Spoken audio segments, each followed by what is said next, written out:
He said I could have them. Years later, he demanded £600 back. Am I the bad guy for refusing to pay my brother back for things that he said I could have? To cut a very, very long story short, my early life was messy and confusing. I was raised by my grandma and genuinely believed she was my mother until I was 11 years old. By the time I turned 13, social services stepped in and decided she could no longer properly care for me, and suddenly my entire world shifted. I was being placed into foster care.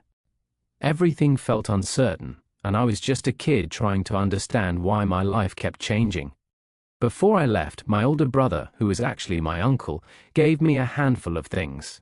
A PS2 with games, an old electric guitar and amp, 2 pairs of jeans and a hoodie. At the time, it felt like a kind gesture, something comforting to take with me while everything else was falling apart.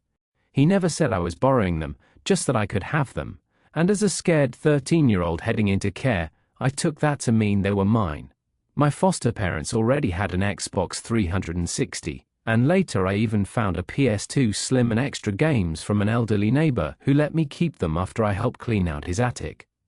My foster family surprised me with a new guitar that first Christmas, and slowly I started to feel like a normal kid again. As I grew older, my body changed quickly. The hoodie and jeans stopped fitting within a year or two, and everything my uncle gave me ended up stored away in the garage. Unfortunately, a flood ruined all of it. Over time, my foster parents became more than just caregivers. They showed me what a stable, loving home really felt like. When I was 16, they officially adopted me, and I began to see them as my true parents. Years later, I decided to reconnect with my grandma. She seemed genuinely remorseful about the past, and we slowly rebuilt a healthier relationship. For the first time, I felt like maybe my old life and new life could exist side by side. During one visit, my uncle, the brother I hadn't seen in almost 9 years, suddenly showed up. At first, it was surprisingly warm. We talked about where life had taken us, laughed a little, and I felt hopeful, until he dropped a question that completely blindsided me. So, can I have my stuff back now? The truth is, I'm just a barista trying to survive the cost of living crisis. £600 isn't just inconvenient, it's impossible. I struggle just to buy Christmas presents some years. He never said the items were loans, but he also never used the word gift. Now I'm left wondering if I misread the situation, or if he's rewriting the past. Here are some reactions from the Reddit thread.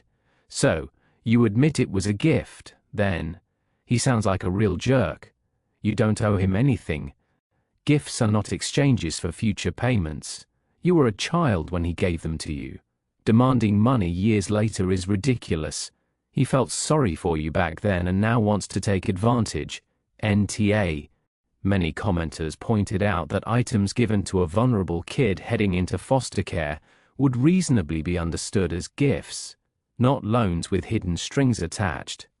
Our editorial stance at the Genie's Daily Digest is that this story isn't just about money, it's about power, memory, and vulnerability.